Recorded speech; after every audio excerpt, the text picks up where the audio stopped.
고린도후서 두 번째 시간인데요. 고린도후서가 참 어렵죠. 고린도후서가 참 어려워요. 특히 이 고린도전서는 굉장히 초직적이에요. 그런데 같은 바울이 쓴 고린도후서는 초직적이지 않아. 학자들은 어떻게 보는가 하면요, 고린도전서에서 후서로 넘어가는 순간 마치 정연한 공원길에서 이렇게 거닐다가 갑자기 길도 없는 숲을 헤치고 들어가는 기분이 든다, 이런 얘기를 해요. 그러니까 고린도전서는 굉장히 뭔가 객관적인 그런 주제들을 다뤄가고 있다가 고린도후서로는 갑자기 주관적으로 바뀌어요. 누구의 주관이냐? 바울이에요. 바울 자신의 감정이 그대로 드러나고, 그러다 보니까 표현들이 와, 이게 왜 이런 말을 했지? 그럼 배경들을 다 찾아가야 봐야 돼.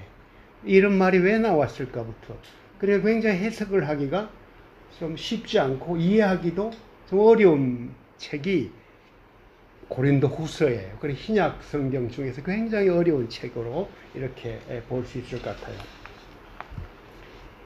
그런데 이 고린도후서에는 인간 바울, 너무나 인간적인 바울의 그 모습들이 굉장히 잘 들어있어요. 어떤 면에서 굉장히 솔직해요. 그래서 바울 서신 중에서 이 고린도후서만큼 바울 자신의 감정을 잘 드러내고 있는데도 그렇게 많지 않아요. 오늘 7장 2절 한번 보면요, 거기서부터 그게 느껴져요. 7장 2절이 어떻게 시작돼요? 여러분은 우리를 받아주십시오. 이 말은 뭐죠? 뭔가 안 받아주는 것 같아서 나온 말이에요. 그죠? 잘 받아주는 사람에게 이 말 안 쓰지. 편지를 쓸 때 나 좀 받아줘, 나 좀 영접해, 이런 표현이 들어가 있단 말이에요. 이거 영어 표현으로 보면요 훨씬 더 실감이 나. 영어 표현 보면요 make room for us in your heart예요.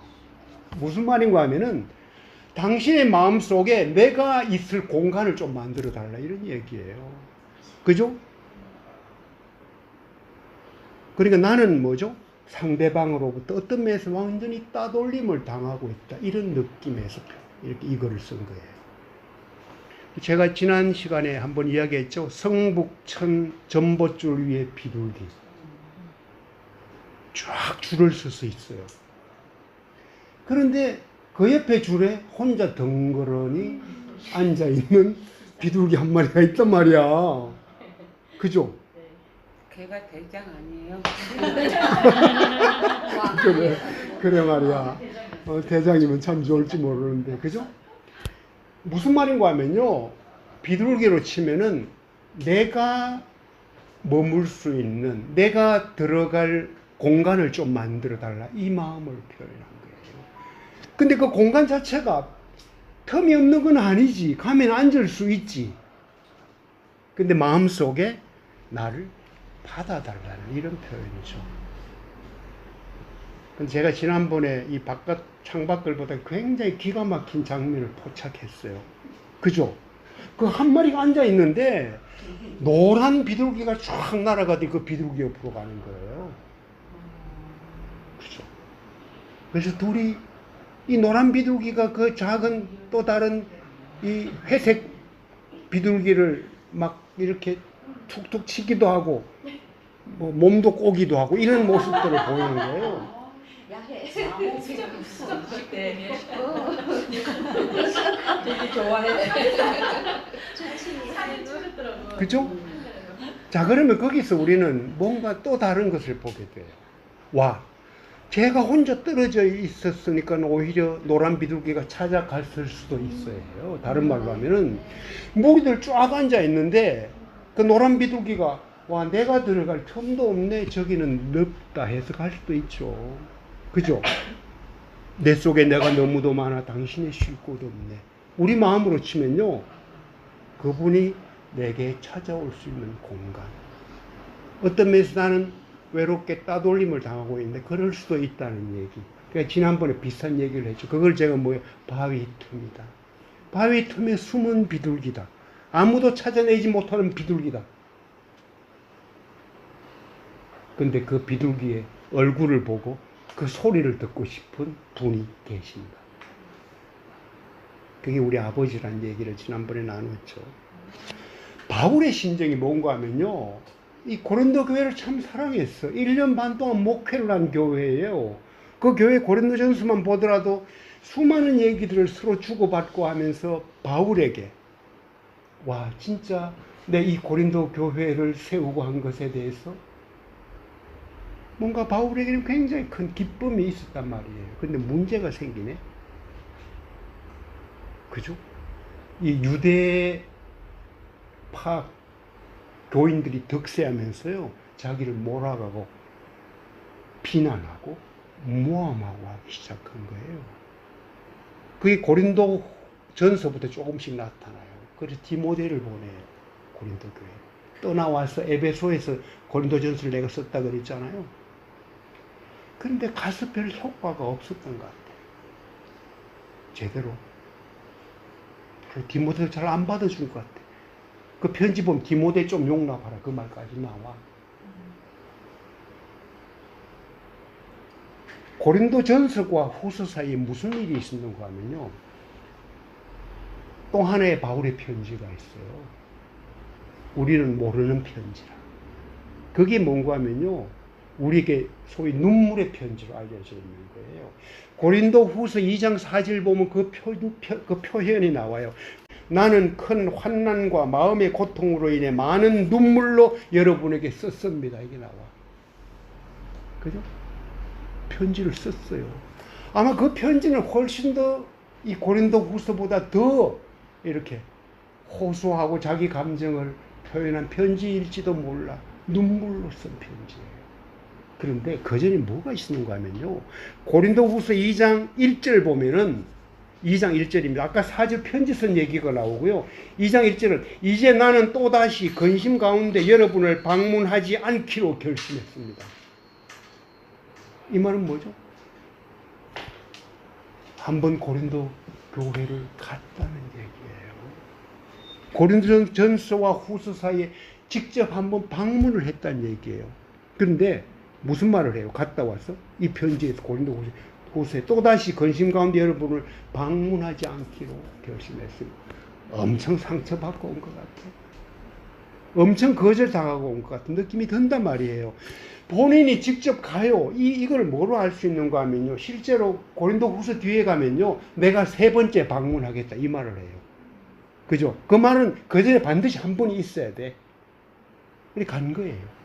갔는데 별로 환영을 못 받은 것 같아. 문제 해결하는 직접 내가 가서 뭔가 좀 나를 향한 모함과 이렇게 온갖 털려있는 정보들을 바로 잡고자 생각했는데 안 된 것 같아. 돌아와서 뭐예요? 에이, 다시 내 안 간다. 그리고 뭐죠? 내가 눈물로 편지를 썼다. 그리고 오늘 본문 보면 뭐예요?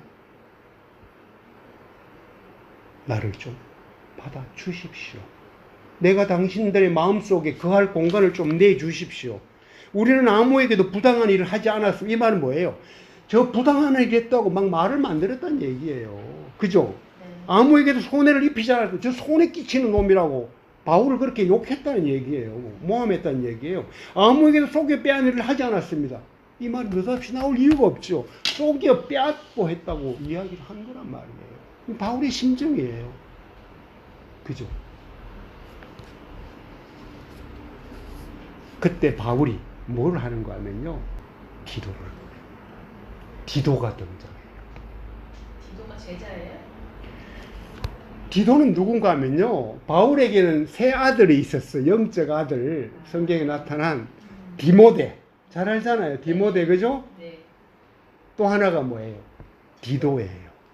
또 한 명이 자기가 영적 아들이에요. 내가 낳은 아들이라고 하는 사람이 오네시모예요. 오네시모는 누군가 하면요. 노예예요. 원래. 빌레몬에게 부탁하거든. 나중에 잘 챙겨달라고. 그 오네시모예요. 디도 얘기를 조금 이따 할게요. 바울의 동력자들 여러분 생각나는 사람 많죠? 로마서 같은데 보면요. 16장에 무려 27명이, 27명이 등장해요. 동력자의 명단 속에 들어와 있어요. 로마 교회지, 그게. 로마서를 쓴 데 나타난단 말이에요. 그 중에 여자들이 상당히 많아. 한 7명 정도 이상은 될 거야. 우리가 잘 아는 바울의 동력자 생각나죠? 누구 생각나요? 바울의 동력자. 루디아. 여자부터 먼저 나오네. 그죠? 또 누가 있어요? 잘 아는 누구죠? 바나바. 그죠? 바나바. 선교여행 같이 갔잖아. 또 그 바나바하고 서로 토라지고 나서 누구? 실라. 그죠?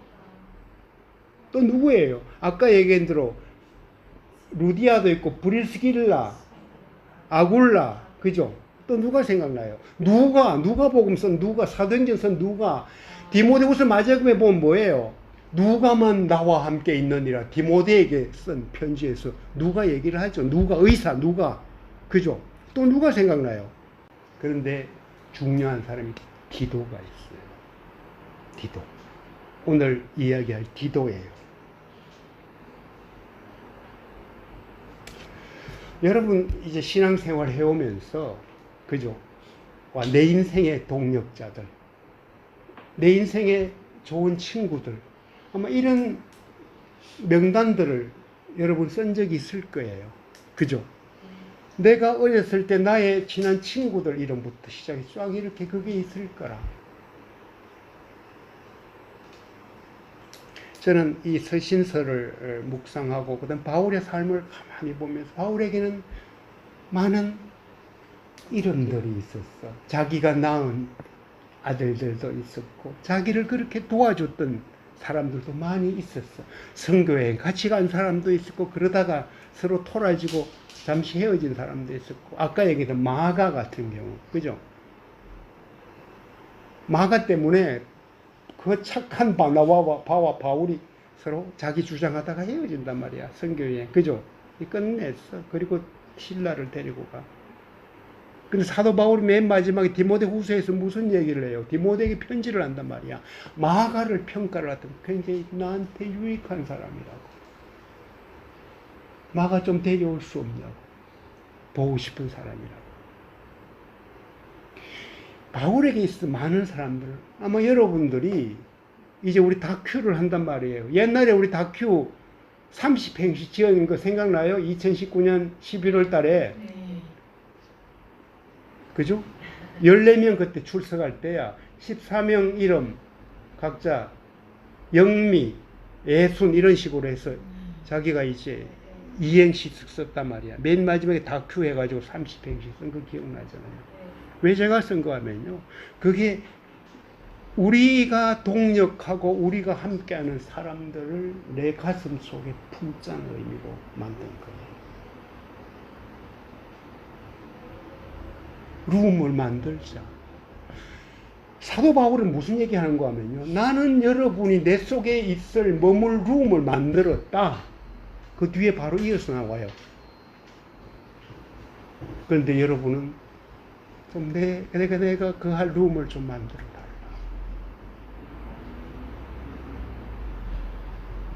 그럼 오늘 보면 디도가 나오는데요. 왜 디도가 다시 오고 만나고 디도 만나 그렇게 기뻤는 줄 알아요? 디도에게 애교가 넘치고 디도에게 뭐 이런 의미가 아니고요. 디도가 와서 뭐를 전해줘요? 고린도 교회가 이제는 달라졌습니다. 이것 때문에 막 그렇게 기뻐하는 거예요. 그죠? 그럼 무엇이 우리를 기쁘게 한다? 사람, 그 동력자가 어떤 일들, 사건들 그 속에서 함께하고 그것을 이루어가는 것을 볼 때, 하나님이 하시는 일을 볼 때 우리는 기뻐하게 된다. 이런 얘기예요. 그래서 뭐죠? 낙심한 사람을 위로하시는 하나님. 아예 먼저 전제가 나오죠. 하나님이 위로한다는 얘기라. 그런데 누구를 통해서? 디도를 통해서. 디도가 그 역할을 한 거죠. 와, 어떤 면에서 있죠. 디도는 그래서 대단한 사람이에요. 대단한 동력자예요.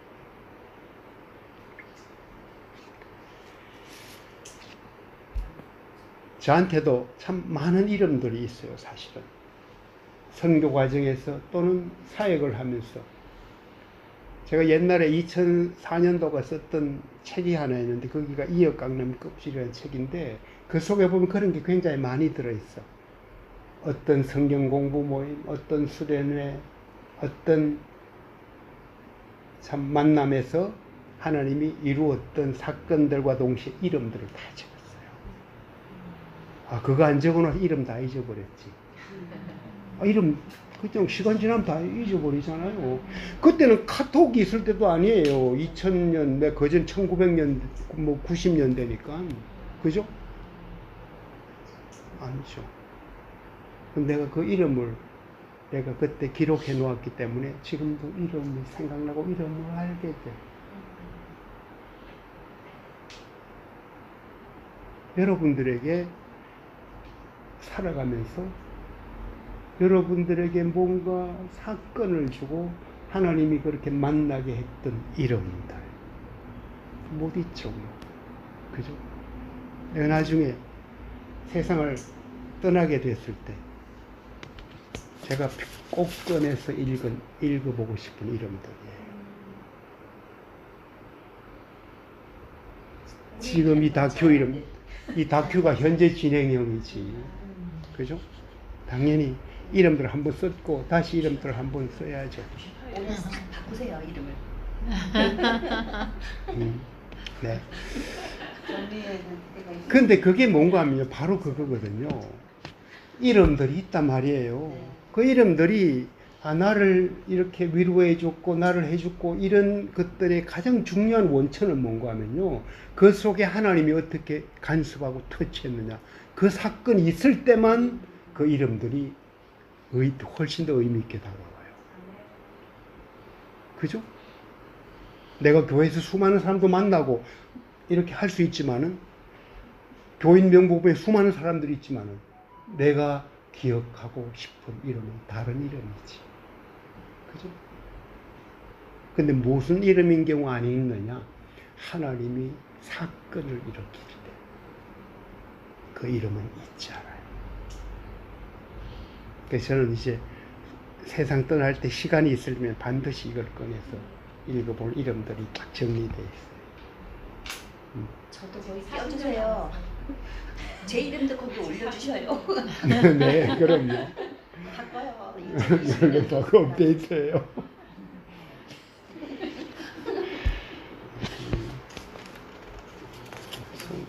이겨야 돼. 그래요. 그래, 굉장히 좋은, 참 그리운 이름들이 많네요. 이미 뭐 한 20, 30년 전의 이름들도 있고 그런데요. 왜 이 이름들이 의미가 있느냐? 하나님이 그 자리에 함께 했다. 그것 때문에 그래요. 우리 다큐도 마찬가지예요. 다큐에서, 그렇지. 맛있는 복숭아 먹고 과일 먹고도 굉장히 중요한데요. 여기에서 하나님이 어떤 일을 하셨는가? 하나님이 우리를 어떻게 묶어주셨는가? 깨진 관계에서 하나님이 어떻게 회복시켰느냐? 그게 바로 고린도 후서의 얘기예요, 사실. 디도는 누구인가? 조금 디도에 대해서 조금 알아볼게요. 그럼 디도. 디도라는 이름은 고린도 후서 나타나고요. 갈라디아서 나타나고 디모데 후서에 나타나고 디도서에 나타나는 말 그대로 바울이 낳은 영적 아들이라. 근데 할례 받지 않은 헬라인이라. 그죠? 그리스인 이방인이란 말이야. 그죠? 바울과는 굉장히 친밀한 동역자여서 선교 여행을 같이 갔다는 기록은 없어. 그러니까 바울이 뭔가 복음을 전해서 하나님을 믿게 됐다는 이런 얘기죠. 고린도 후서 8장에 있죠. 바울이 디도에 대해서 말을 하고 있어요. 고린도 후서 8장 23절. 디도로 말하자면 그는 내 동료요 여러분을 위한 내 동역자입니다. 우리 형제들로 말하자면 그들은 여러 교회의 사도들이여 그리스도의 영광입니다. 아멘. 와, 디도로 말하면, 그죠? 주언으로 말하면 이런 얘기예요. 어? 나의 동료다. 그죠? 동료. 친구 같은 사이다. 이런 말이야. 나의 동료야. 내가 낳은 영적 아들이라 자랑하는 게 아니고 나의 동료예요. 너희를 위한 나의 뭐예요? 동력자예요. 동력자. 그리고 우리 형제들로 말하면 뭐죠? 여러 교회의 사자들, 메신저야. 이 사람이 가서 이야기를 하고 말을 전하고 하는데 굉장히 영향력이 있다는 얘기예요. 그리고 뭐죠? 그리스도에게 영광이라. 와, 대단한 표현을 했죠. 그래서 우리 다큐 식구들로 말하면 나의 동료요, 나의 동력자요, 여러 교회의 사자들이고 그리스도의 영광입니다. 그래서 모든 예를 들어 선교 사역을 하거나 하나님의 일을 하는데 제일 큰 기쁨은 뭔가 하면요, 결국은 복음으로 낳은 사람들, 1차적으로 제일 기쁜 사람들이고요. 또 하나는 뭐예요? 동력하는 가운데 함께 누렸던 하나님의 은혜. 그거예요. 그래서 그것이 많아지면 뭐예요? 그 조직이 훨씬 더 이렇게 아름답게 서가고, 그게 바로 진정한 교회가 된다는 얘기죠.